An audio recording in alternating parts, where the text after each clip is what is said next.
Meister. Paul Bäumer. Ich möchte noch nicht loslegen. Und ein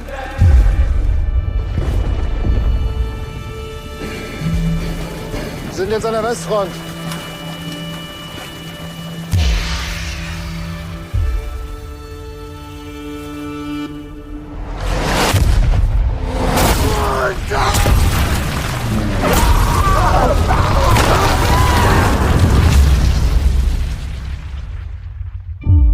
Wieder mehr als 40.000 Tote allein in den letzten Wochen.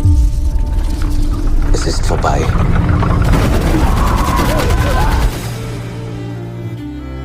Im Namen der Menschlichkeit, ich bitte Sie um den Waffenstillstand. Vous avez 72 heures pour accepter nos conditions. Ich werde nicht kapitulieren. Meine Mutter wollte nicht, dass ich in den Krieg ziehe. Ich wollte ihnen zeigen, dass ich das kann.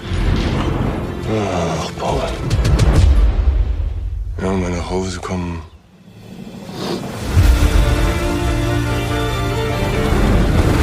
Ich vermisse meine Kameraden weg!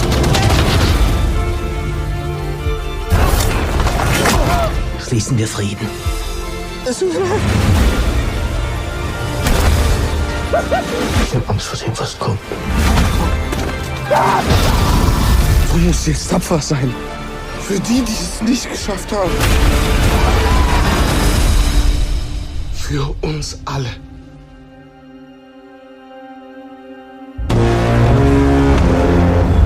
Edward Berger's adaptation of the classic World War I novel All Quiet on the Western Front for Netflix has had a remarkable award season. The film earned 9 Oscar nominations, including Best Picture, Adapted Screenplay, International Feature, Cinematography, Production Design, Makeup and Hairstyling, Visual Effects, and Sound and Score. In this episode, we'll be talking about the effective use of sound combined with the score to create a haunting, foreboding, and immersive world. Joining me are composer Volker Bertelmann, who was Oscar nominated once previously for Garth Davis's Lion. We're also joined by Supervising Sound Editor and Sound Designer Frank Kruse, Co-Sound Designer Markus Stemler, and Rerecording Mixer Lars Ginzel. I'm Carolyn. Welcome to the Hollywood Reporters Behind the Screen.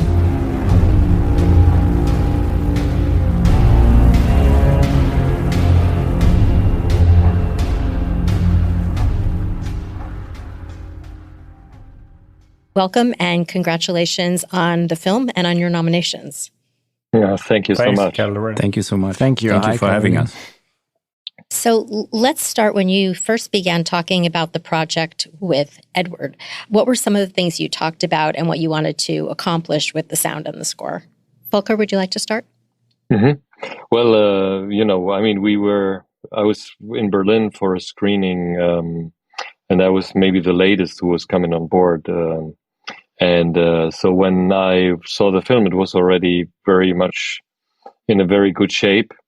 And I got a few instructions from Edward, he was saying that he wants to have some music for Paul Bäumer's stomach. He wants to have some destruction, so to destroy the images with music.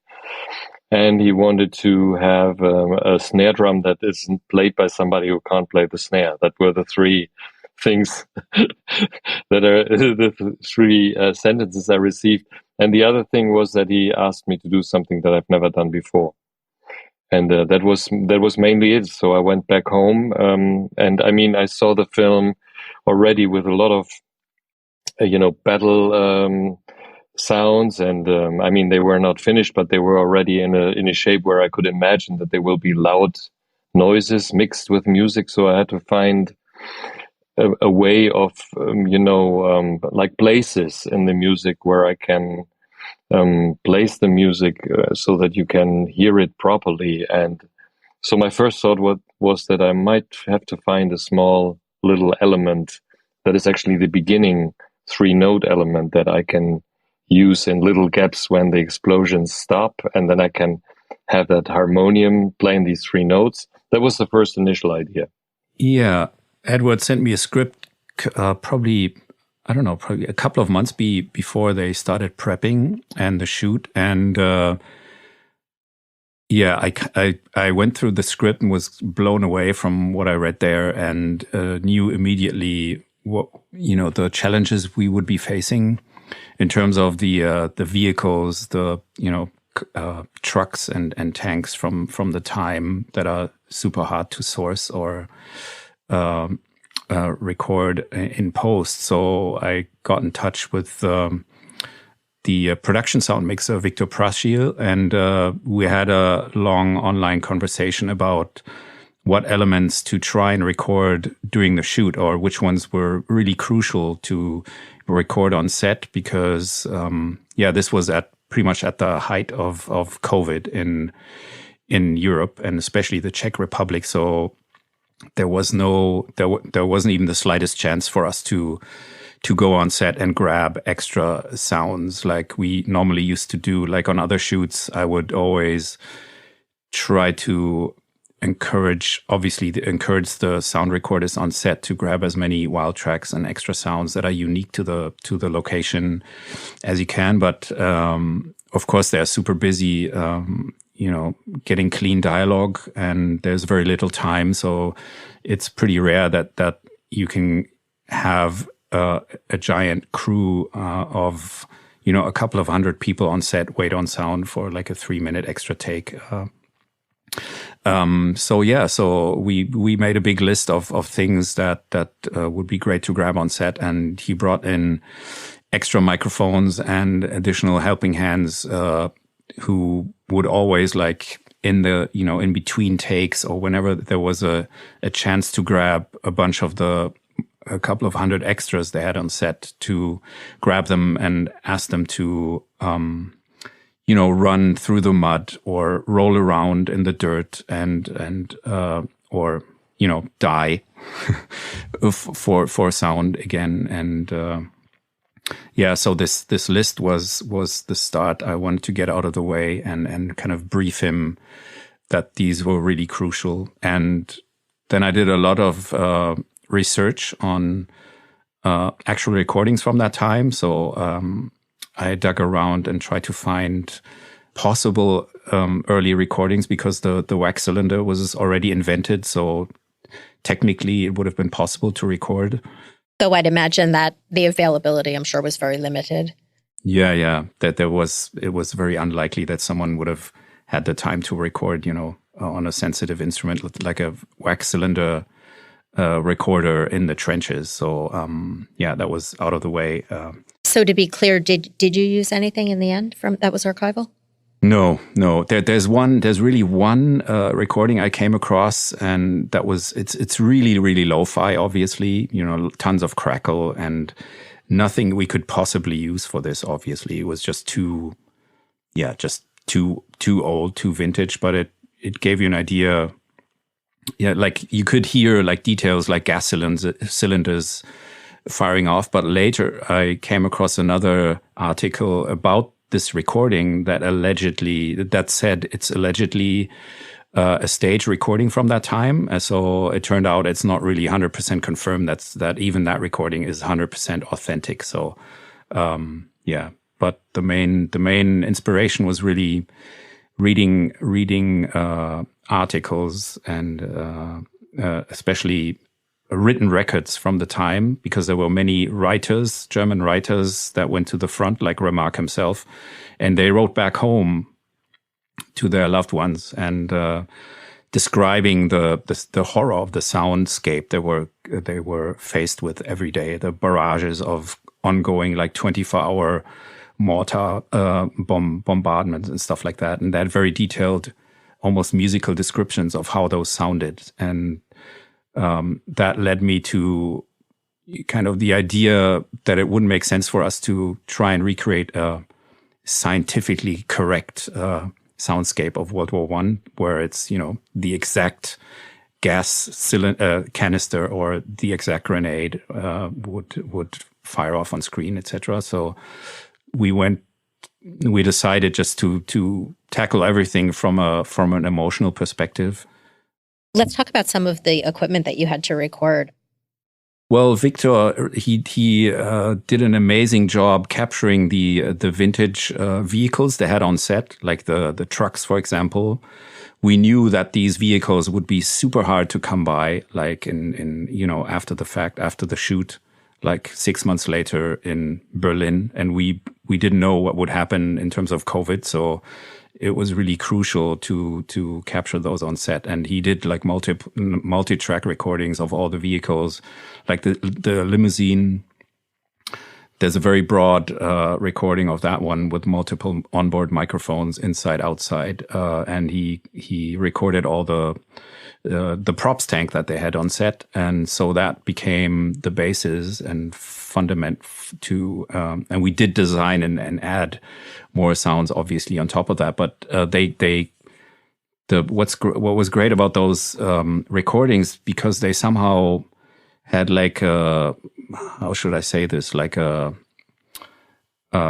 very kind of raw and original character to them, because they were recorded in the moment without a huge attention to ultimate fidelity. So they sounded really real. And same is true for all the crowd recordings that they grabbed on set. And luckily, Edward, the director, is a huge fan of recording wild tracks on set, which is really, really rare, at least from my perspective. Like he joined Victor recording extra takes with the crowd while really the entire film crew was waiting on them. So really, that credit definitely goes to Victor and Edward that they brought home these recordings. So we ended up with a huge library of, I don't know, 300 or 400 wild tracks from set, which is normally unheard of on films of this scale, because the focus is so on, the stress level is so high on capturing the pictures and filming, basically. Usually there's no time set aside for this stuff, but Edward is really kind of a fan of that. So. And this was actually a very short production schedule too. Yeah, I think 50 days of shooting, I believe. And our schedule was pretty tight too. We had the core time was, I think, 8 or 9 weeks for the initial track lay. We had a week during while they were editing the picture, where the first battle scene was kind of pre-designed, and we made a layout for that so they could continue refining the picture cut for that one. But otherwise, it was a pretty tight schedule for us, definitely. Markus, do you want to talk about some of the additional elements of the sound design? Yeah, sure. As Frank mentioned, the load of wild tracks we got from the shoot was just was so huge. It was for us like the perfect starting point.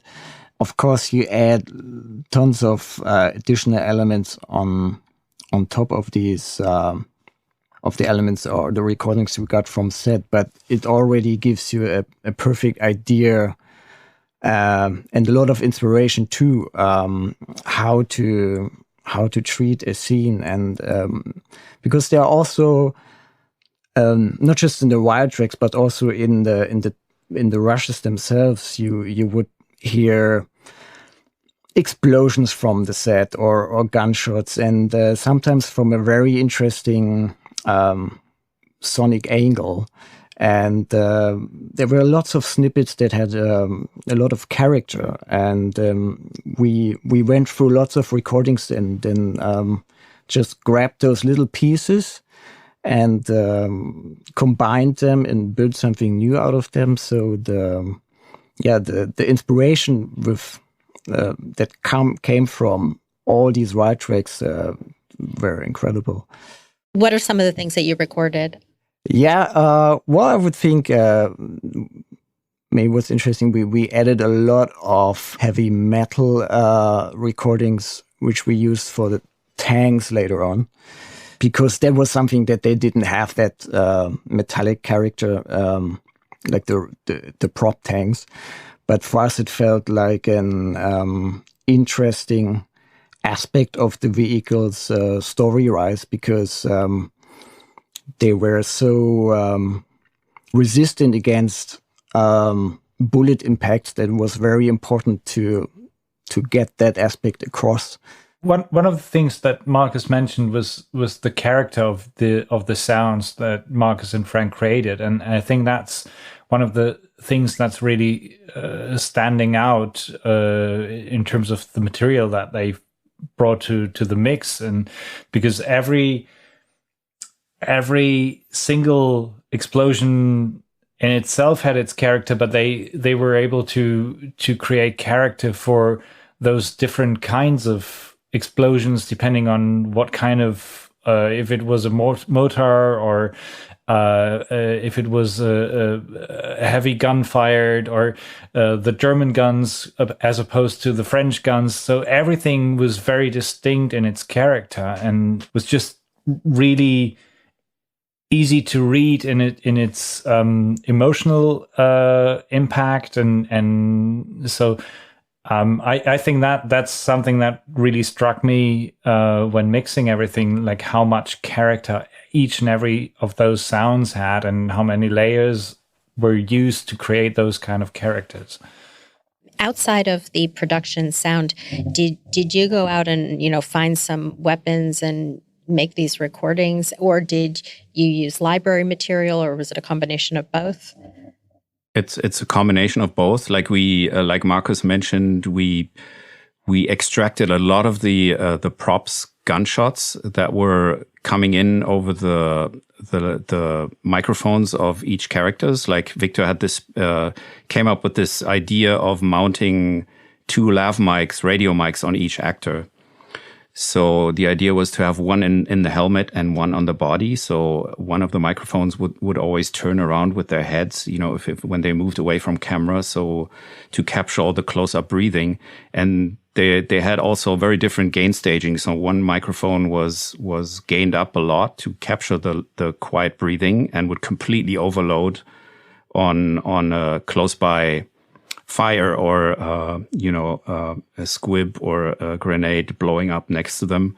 So these sounds we extracted and treated and made them bigger, but they had this special character of being like a mix of distortion and the special, I don't know how to describe it. It's like the kind of what you get a lot from documentary films, like with gunfire explosions blowing up just next to the built-in microphone of a camera. So they were super helpful to create these or to preserve the kind of the raw documentary style sound there. So a lot of the sounds are based on these, and and like we did there's a session of Boulder for the in the bunker scene, the wooden pieces that come down, and recorded a ton of dirt for those scenes and stuff like that. Really a lot of stuff, because this film it doesn't, it's probably a mix of I wouldn't call them naturalistic sounds, but in the end it's soldiers running through mud, in the trenches, in water, in dirt, falling down, etc. There's no R2-D2 in the film, you know what I mean? So, in the end, it's about creating a believable world with our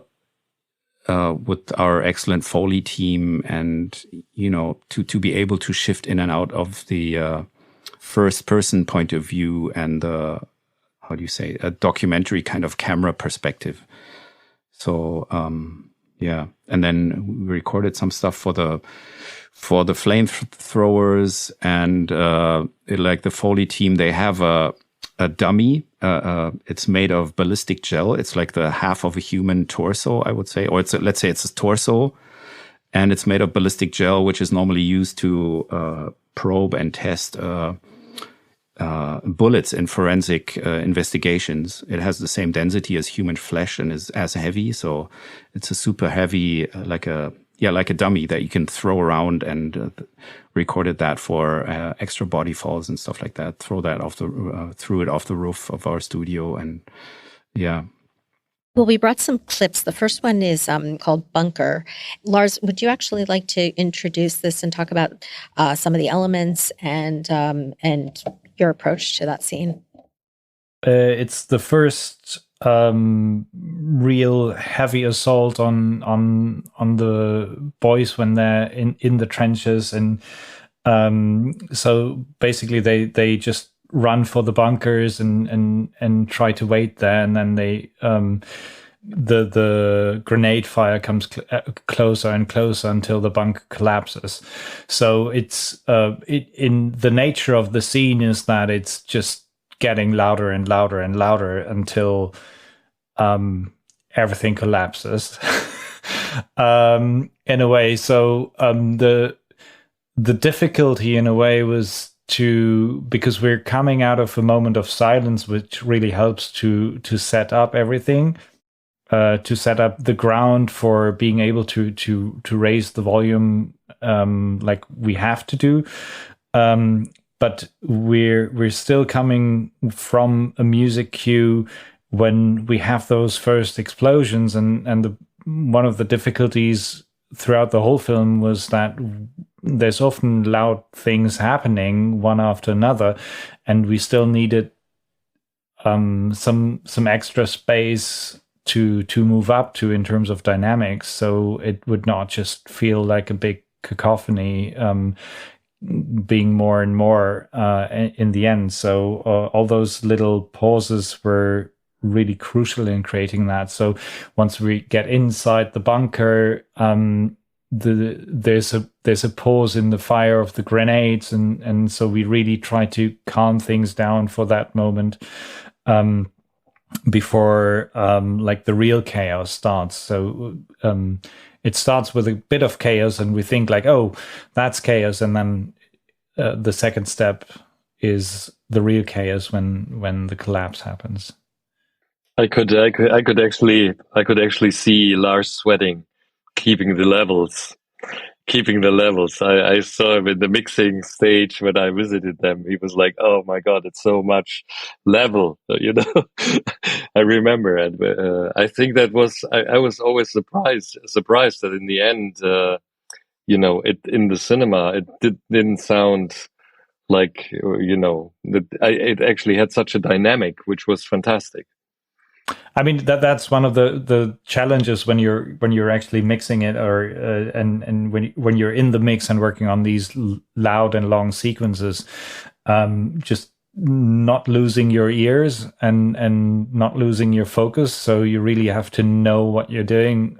Otherwise, your ears, or just human ears, fatigue quite quickly. So you're just moving everything up and up and up and up, and so in the end it's just going to be unbearable, and we never really wanted to be unbearable with the soundtrack. So that was one of the big challenges we had. Edward's briefing for that scene was really when we showed him our first kind of design for that scene, was really, you know, think of Das Boot, you know, the famous submarine film, the German one. So, and Edward is really brief in his requests. So, but that everyone knew what he meant. So, that scene became like let's say a wooden version of Das Boot, with dirt coming from the ceiling instead of water. So that was a big inspiration for that scene, kind of to keep the creaks going. You know, you don't know, is this thing going to collapse or not, and then make room for the dialogue as well, and kind of orchestrate orchestrate the grenade impacts so they wouldn't step over the dialogue and stuff like that, and then escalate. You know, and then once it comes down, we go into total silence.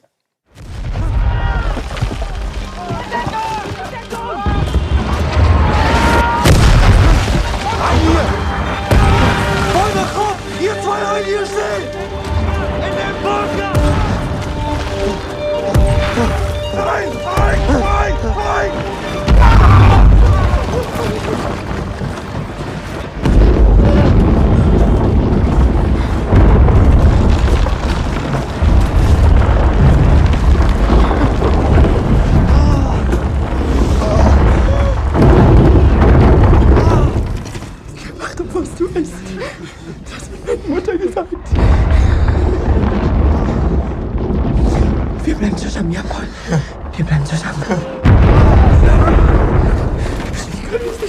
Ich will heim.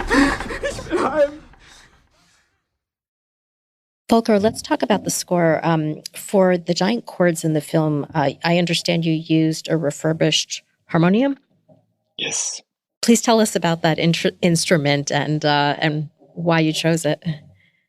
Well, while I was on my ride back from Berlin to Düsseldorf, I was thinking that I want to have an instrument from that time in a way, because I had the feeling it needs some connection to that time. But at the same time, I didn't want it to have a dated instrument that feels very old. And that what I also had the feeling that it needs maybe an instrument that is a little bit like a machine. Because when I saw the first sequence, it reminded me a little bit of like old black and white films about explaining industry. You know, it was a very descriptive 10 minutes of, you know, the war machine in a way. It explains how the uniforms are washed and how, you know, dead men are peeled out of their uniforms and they are washed. Then, you know, the names are exchanged and then they're handed on to new soldiers. And I had the feeling that the dehumanization of these men need an instrument that has in itself a kind of mechanical noise. At the same time, you know, there was already the sound line in the score or on the film that was actually where these sewing machines that were ticking, and there were more sewing machines coming on top of each other. So it sounded a little bit like there is a rhythm section already in place without having an instrument. But I mean, this ticking of the sewing machines was fantastic. I really loved it. And so I needed something that was maybe handled or was going in collaboration with those sounds. And so I remembered the harmonium in my studio that was that I got from my grandmother. And it was, I think around 1900, it was standing in a small German village for playing Bach pieces, you know, in religious homes. It was in a way a kind of cheap organ for, you know, for pietistic religious people. And so when I came home and I just did this harmonium has registers, so you can actually give it a double bass. And so I took all the registers out and I played these three notes and I put them through a distortion. And while I was doing that, I was actually recording the whole inside of the harmonium, like the pumping of the air, the wooden panels on my knees, all the, you know, the rattling and the wood that was in it. So it sounded a little bit like a cracking machine underneath the sound. And at the same time, I pushed the bass of that harmonium. And once I had that in like the first piece ready, which was the very first piece that I wrote on the next day after I've seen the film the first time. And then I said, I want to send that to Edward before I continue. Because if he feels like this is shit, then I can't continue, you know, because it was so, I was very passionate about it. And I had the feeling that this is actually it, you know, and if you then get a no, you go home and you are depressed and you actually give the B version, which is not so nice. So in a way, I sent it to him, and on the next morning, I received a phone call from Edward and his wife, and they were cheering in the living room, like, yes, this is exactly it. And I was extremely happy about that.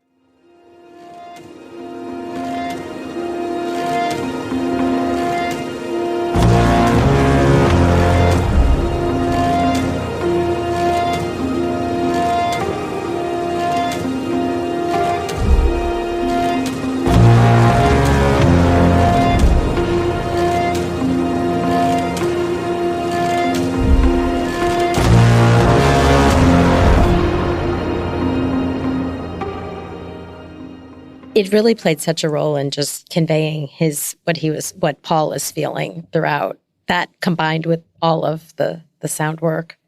Mm-hmm. Yeah, no, totally. I think also, I mean, that these 3 notes are actually getting a part of all the other tunes or of all the other cues, because, I mean, when we take, for example, the killing of the Frenchman in the trenches, this is a chordal theme of the same motive, but it's developed into, let's say, a 6-tone motive, a little longer. It's a little longer. And then we have also at the very end a string motif that is in a way the same motif again, but very high and fragile and more classical arranged. So what I really liked after finding that the 3-note motif, I could use that fragmentally in pauses, but it didn't need to be on the grid. But at the same time, I could expand that to something that is very fragile and beautiful, and that can actually express, the man's longing for a glimpse of, their past in a way, or the lost homes, the lost mothers, the lost fathers, everything that was just, every now and then they were hoping to get back at some point. It's very hard to imagine this, this loss or that feeling. Sometimes I can imagine that very slightly, but I would say that is much, much stronger, I think, for those guys. To what extent did the 4 of you talk, and what was your collaborative process like? We never talked.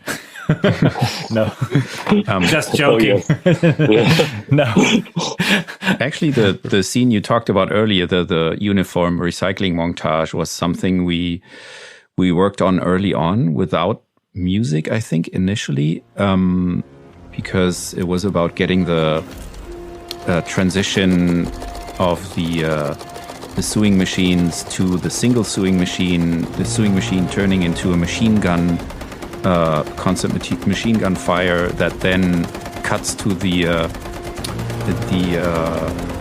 truck, the chain drive of the truck underneath. So that transition was something that I think was there before Volker started working, and Edward's briefing was, he talked to us about creating a metaphorical sound for the war machine, like something that would reflect, or let's say carry the machinery of this first industrialized war, stuff like pistons, heavy metal machines, steel mills, things like that, to have a kind of a sonic undercurrent for the industry that was pounding away, delivering an endless stream of weapons and ammunition to the front, and then the soldiers in there that essentially are turned into the same expendables, like the metal that is delivered to the front, and they become killing machines. And in the end, there's no difference between humans and machines. And so over that sequence, you hear like the pounding of, it's pitched down industrial sounds that come in a rhythmic throbbing. And then when Volker came on board, there's another musical pounding element in there that we then we went back and tuned the sounds so they won't interfere, or let's say, so they would become one element, kind of borderlining between music and sound effects in that case. So that was definitely an area that required some back and forth and conversations between us. And then Volker was in the mix a lot, so there was definitely a lot of collaboration there. No, but I also had the feeling sometimes it was not, the major part was not the conversation, because a lot of times, I mean, you can say, hey, can you already tell me how much low frequency you have in a battle scene? And can you tell me the tuning of it? But nobody knows. And the other way around as well, because it's constantly developing and everybody gets separate instructions. But what I think was very important, and I think we had that right from the beginning, that you are in touch with each other. So that, for example, you send, like I know that we a couple of times I asked, can you send me already a new version of the sound effects, or can we get actually what is the actual state? Because a lot of times you work to a state of the sound effects that is from the very first, the very first one, and you never exchange it, and you finish it, and then you realize, oh, there is new effects coming. So I think what was very nice was that there was at least an exchange between, I was sending already new cues. You could actually get a little bit of an idea how the cues will change, what instrumentation they will have, if there might be bass, if the basses would work together, which I think is always a very tricky frequency, because if I'm using bass notes and the explosions are so loud that the bass is in a way directing the chord, where the chord goes in a way, and the explosions, for example, take that bass movement away, then suddenly the music starts to crumble and it gets not defined. So it needs always this exchange. And with Lars and in the mix, I think that was also very helpful that we all sat together and talked about the levels in certain areas, because I could announce, for example, sometimes, hey, can you take the ambush a little higher? Because that's actually keeping all the musical events together. And in some areas, we could actually lose certain musical elements because it was not so important or necessary, So I'd like to talk about the tank scene. For starters, this is a scene when it begins and the tanks appear. Paul and the other soldiers have never seen these tanks before, and they approach almost like a character in the movie. So to start, would you talk about just creating the sound of the tanks? Yeah. So as you mentioned, the soldiers at that point of the war, they had not yet faced tanks like these, especially of that size. So when they're in the kitchen and suddenly the shelves and the table starts shaking, they don't really know what's going on. They just know, okay, something is not right. So they decide to get out of this field kitchen and line up in the trenches. So sound-wise, we felt the best way to tackle that scene is to just stay with the soldiers and keep up the unknown, so to speak. So we wouldn't sell what's going on by already building a sound wall of tank engines when they had not yet seen what all this trouble is coming from. So we rather decided to only stay with the phenomenons that these tanks created, like the shaking and the rumble, and we also had like little pebble stones jumping on the ground, and then when they line up in the trenches and they look into the fog, they still don't see what's going on. So we try to create this kind of ominous sounds just to mirror their what they see, which is like they basically don't see anything. So we try to mirror that in the sound by creating these ominous sounds that kind of echo through the fog and through the mist, and only when they finally pop up on the horizon, this is where we start to hear more specific sounds of the tanks. And then this is also, I think, the moment where in that battle the music comes back for the first time. So in that moment when they're lying in the trenches, there's a lot of crossing over between music and sound design. There's some ominous winds, and there's really interesting stuff, low frequency stuff in the music that's going on. It's kind of melting and merging into each other to create that sort of uncertainty.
And what exactly did you record and combine in order to create the sound of the tank?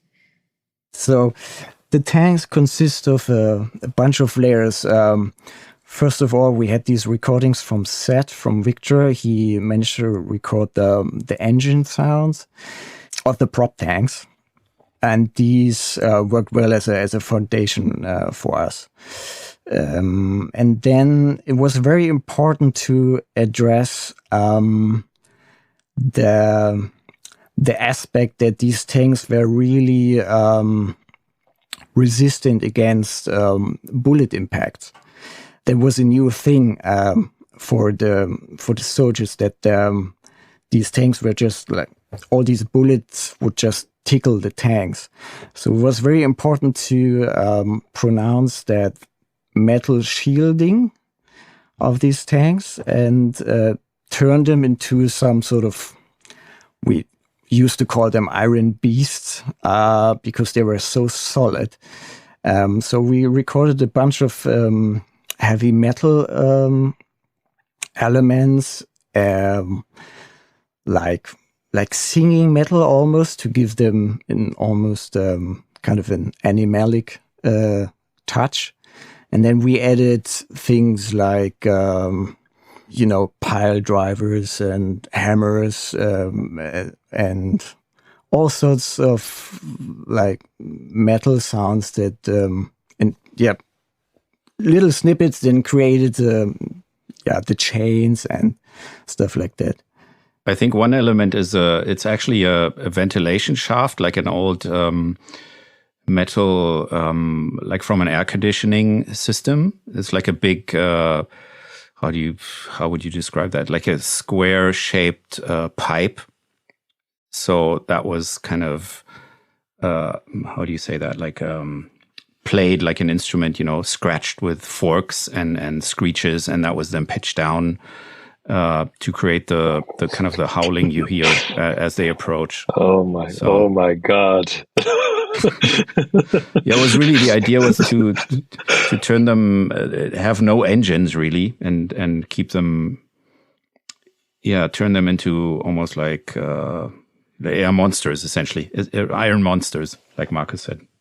It's probably also the thing that the least interesting sound or the least threatening sound of those tanks would actually be those engines, because they're it's not what would cut through the music. So like all those metallic clinks and clonks of the chains and the friction and the stones being ground, all of those gave a lot more options for shifting through those layers to keep the tanks alive, while we also have the music building up quite heavily with the appearance of the tank. So it was absolutely crucial to have like all these different layers of sounds to keep the tanks alive in a sense, and to be able to actually notice them as tanks and not just become yet another layer of the music, which we wanted to have in the first part before we see the tanks. That's where we wanted to have this ominous feeling, but like once they appear, we want to have a clear distinction between the tanks and the music, actually. And Volker, would you tell us about the cue? Yeah, I mean, the first thing is that there's a, when we see the soldiers in the trenches, and of course we heard already that there's some rattling. They went out. I think the mice were running over the floor. So in a way, all the symbolism is already talking very clearly that something is coming, something that is extremely dangerous. But then they are watching the horizon, and I had the feeling that the music should start there with something that is, actually not giving away something already at that point, that you need actually something that can grow until, I would call that clearly a ramp until the tank is appearing. And then after that, the tank stops, and then, you know, we had a little hole in there, and just wait and build up again the music. And then there's, in a way, the whole cue is like 3 ramps in a way. There's one where the tank, you know, stops again, and then we have another ramp before it's shooting its first bullet. So in a way, it's just like these increasing points of tension. But at the same time, what I think is very interesting also for me as a musician, not only hearing what those guys are saying, but at the same time also seeing the sound files and everything that they are, you know, bringing into the process, which I think is with music, with my way of music making, the similar thing that I want to find something that is not exactly identifiable with something that you see, but it brings across exactly what it is. So, and sometimes that is not the real sound, because when you record the real sound, it's so harmless that you think like, this is not working. We need something like more intense.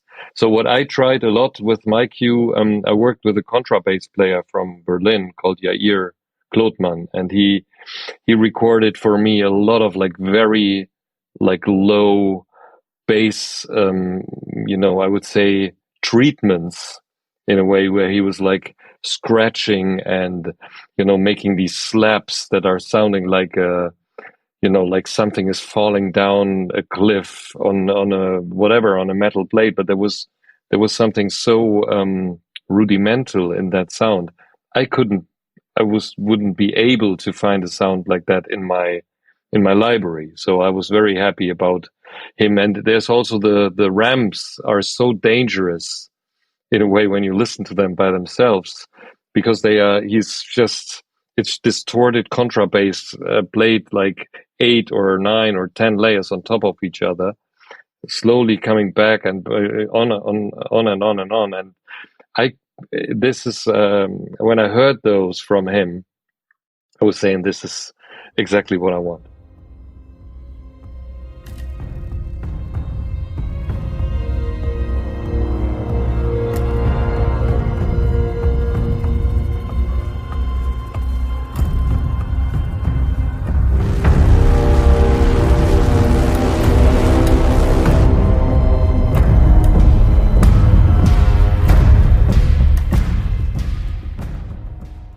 So another example of the use of sound, would you like to talk about the scene with the craters, where it sounds like you made some interesting choices?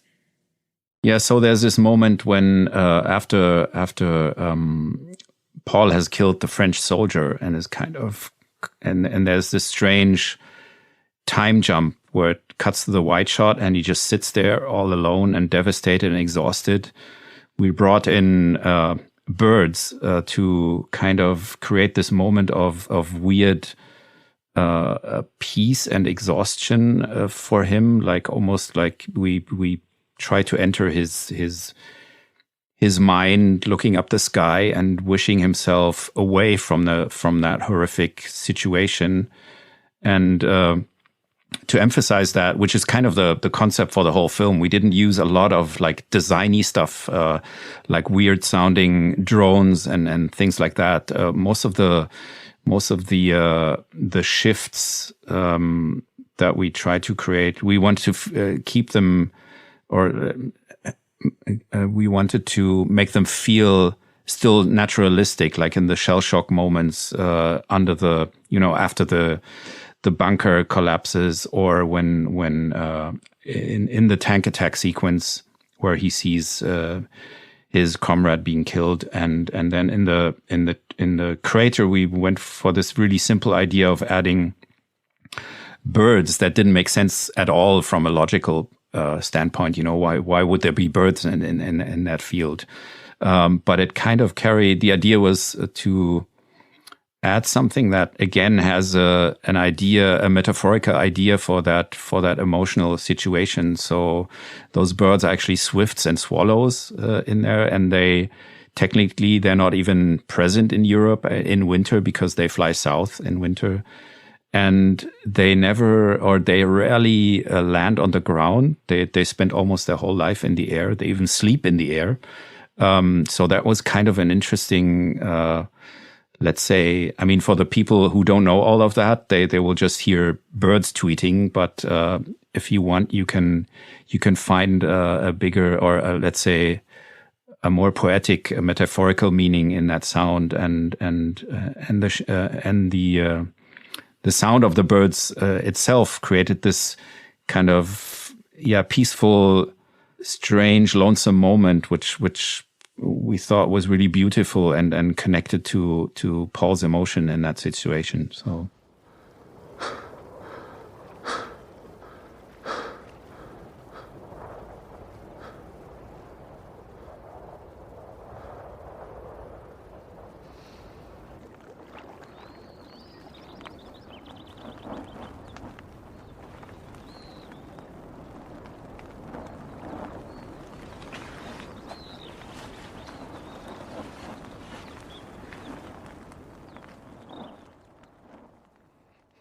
Well, we're almost out of time, but before we wrap, would you like to give a shout out to your teams? Huge shout out to our fantastic Foley team, Foley artist Carsten Richter and Daniel Weiss, Foley mixer Hanse Wahns, our incredible dialogue team, which are the unsung heroes of this film, really, Alexander Buck and Benjamin Herbe, who recorded a ton of additional outdoor ADR stuff, like all the soldiers dying and all that stuff. They did a fantastic job. Thomas Kalbert, Moritz Hoffmeister, ADR editors, Victor's team, his boom operator, additional recorders on set. He had. Oh, and Kunel Song, our brilliant Foley editor, and anyone else I've missed. Well, again, congratulations on the film, on your nominations, and thank you so much for joining us to talk about your work. Thank you. Thank you, Caroline. Thank you very much.